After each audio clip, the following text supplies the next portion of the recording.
आणि तिकडे नाशिकमध्ये गणेश विसर्जन मिरवणुकीला सुरुवात झालेली आहे। या मिरवणुकीमध्ये महिलांकडून शंखनाद करण्यात आला।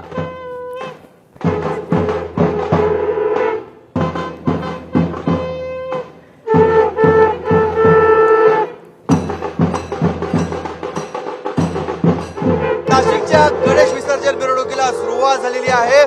दरवेळेस आपण बघतो नाशिकच्या विसर्जन मिरवणुकीमध्ये ढोल पथक असतं, मात्र यंदाच्या वेळेस आपण बघतोय की शंखध्वनी करणाऱ्या या महिला आणि त्याचबरोबर हे सर्व पुरुष मंडळी या मिरवणुकीमध्ये सहभागी झालेले आहेत।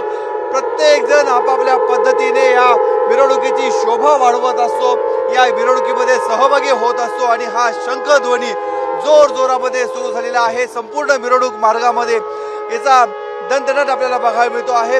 विसर्जन मिरवणुकीला थोड्याच वेळापूर्वी सुरुवात झालेली आहे। साधारणतः 10 ते 12 तास नाशिकची गणेश विसर्जन मिरवणूक सुरू राहणार आहे। 21 चित्ररथ या गणेश विसर्जन मिरवणुकीमध्ये आहेत आणि आपण बघतोय की मोठ्या संख्येने महिला, लहान मुलं, पुरुष मंडळी या मिरवणुकीमध्ये सहभागी झाले आहेत आणि त्यातलं एक वैशिष्ट्य म्हणजे या महिलांचा शंखध्वनी। त्यामुळे जशी जशी मिरवणूक पुढे पुढे सरकत जाईल तसा तसा या मिरवणुकीमध्ये रंग हे भरत जाणार आहेत। कॅमेरामॅन किरण कटारेसह मुकुल कुलकर्णी, एबीपी माझा, नाशिक। एबीपी माझा, उघडा डोळे बघा नीट।